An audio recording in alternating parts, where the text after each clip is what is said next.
All right, this is Josh Duncan, and today I got a very special guest. April, why don't you go ahead and introduce yourself? Sure. So I'm April Dunford. I'm sort of a career product marketer. I'm currently vice president of marketing at SolarSoft. We're a private equity roll-up, about $100 million revenue company. I've spent most of my career working with sort of bouncing in between small companies and big companies because the small companies I work for keep getting acquired.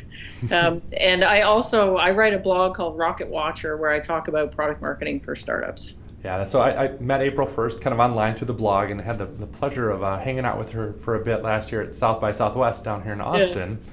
And well, I had sent April a note after she published Product Marketing Framework, and I said this would be a great topic to talk a little bit more upon. And I was wondering if, April, why don't we just start with an introduction? So where did this idea come from, and kind of when did it hit you that I should build a framework around product marketing?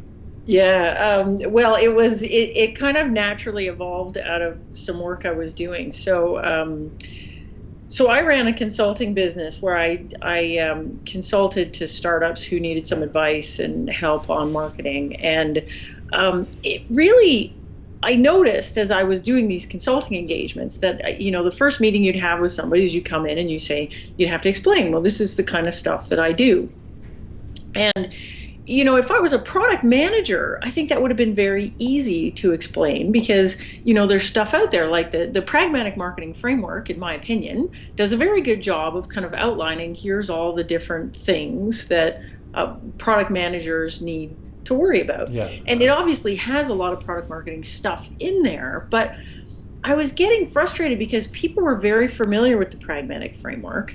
And so I'd come in and say, well, I do all of this kind of stuff. And I'd start talking about messaging and content marketing and, inbound versus outbound lead generation. And these guys would pull out the pragmatic framework. And I'd be like, yeah, well, the pragmatic framework hasn't been created from a purely marketing point of view. And marketing, in my opinion, has shifted quite a lot in the last couple of years, especially with, as digital marketing has become more prevalent and a lot of things have changed in marketing, and the pragmatic framework's been around for a while. So I kept thinking, I wish I had a thing that was like the pragmatic framework, but just sort of forgot about all the product marketing stuff and just took this purely marketing view of the world. What would that look like? Right. And so I built it first for myself as kind of a little tool for, I go into these meetings and people say, what do you do? And I whip this thing out and say, they'd whip out the pragmatic framework and I'm like, oh yeah, love that thing. But I've got this thing that's kind of like that, except it's just the marketing pieces and it's different, and they'd put that thing aside and they kind of go, okay, well, and then we'd have a better conversation because it would be more, within my own frame of reference. So that's kind of where it got started. And then, I used it a bunch of times, and then, like everything else that I do, because I'm a blogger, right? Stuff that you use that you think, oh, this might be useful. Other people might think this is useful. So I kind of whipped it up and put it on the blog, and it got a bunch of reaction. And then I did some neat things with it. I got invited down to speak at a Forrester conference where it was a room full of chief marketing officers at tech companies. And they said, oh, we want you to come and talk about the framework and whatever. And so that was neat to actually pitch it in front of a room full of people and see what the feedback is on that. And then then I continued consulting for another year or so. I'm not consulting now, but I got into a lot of conversations with people about the framework. And so then I just recently released version number 2, which expands on some things. I added a few boxes and modified the wording around a few that I was finding people were getting confused about.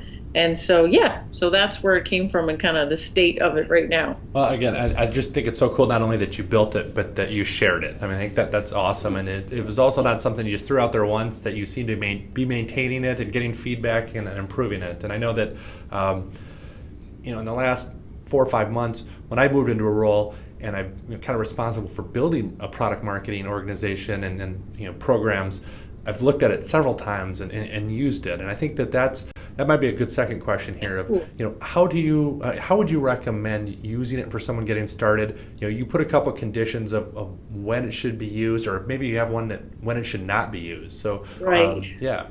Yeah, so again, because of the history of how I created it tells you a little bit about maybe when you should use it and when you wouldn't. Like, so specifically, I'm thinking about startups in my head. Although I think when I look at it, it kind of holds up for not startups. But I don't think it's applicable to every startup, and in particular. And if you read my blog, you'll know I've got an opinion about this. But there's a point when you really put the pedal to the floor on marketing in a startup. Okay. And it's not right at the very, very beginning. Mm-hmm. That doesn't mean that there aren't marketing things that you need to do early on. And that's one of the things that I talk about a lot when I do speaking engagements, is this idea that there's different phases of a startup. And so the first phase is this kind of ideation phase where you're just kind of thinking about things. The second phase is the phase where you've got a product.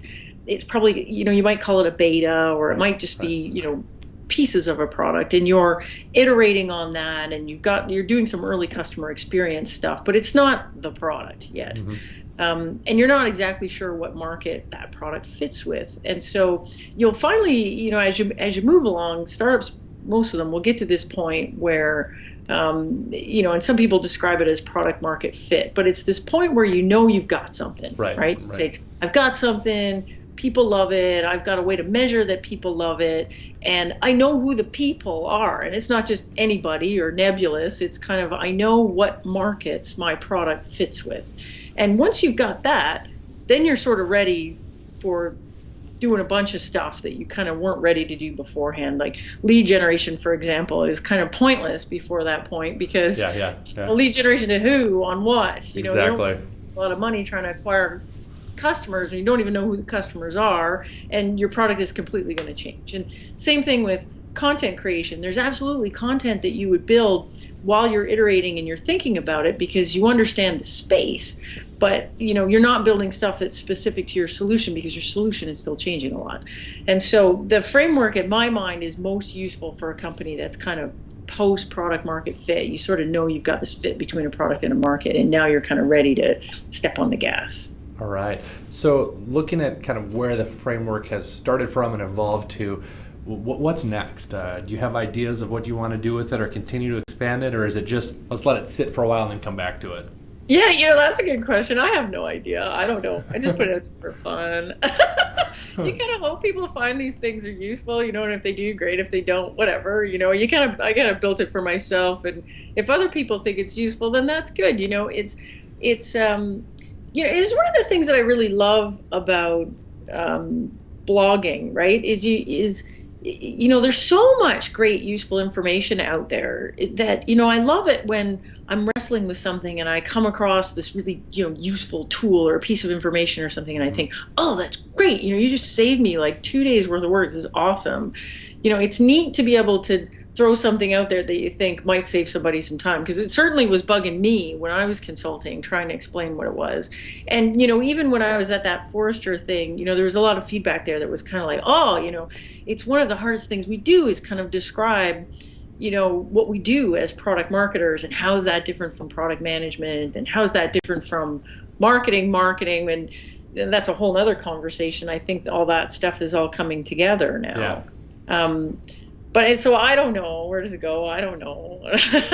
No, I do 100% agree with you. I just when I'm old, I'll write a book, and that will be my intellectual property. Well, there you go. And again, you've seen a lot of people do that with their blogs. I mean, you put so much content out there, and then people start saying, well, hey, this is great. Let's see it all put together at once. And I think that's what's so amazing right now is the number of people out there like yourself that are developing and sharing things that I just can't imagine what it would have been like 10 years ago if we still didn't have this medium and this ability to share, how much harder it would be. So it's pretty cool. So where can people where should we look for you online? Well, the blog is rocketwatcher.com, and so come to the blog, subscribe to the blog. That would be good. And then otherwise, I'm really active on Twitter. So I'm April Dunford, all one word, on Twitter. In fact, I'm April Dunford, all one word, on everything. That's Like awesome. pretty much any social network out there, I'm there. My ID is always the same. I'm April Dunford on Skype. Although, don't ping me on Skype. Lots of people ping me on Skype. It drives me nuts. All right, forget that last Your part. work, trying to get some work done. All But right. yeah, Twitter is the best way to find me. Follow me on Twitter, and then that's usually the easiest way to connect with me. Awesome. Thanks, Abe. I really appreciate your time today. Okay, thanks. All right.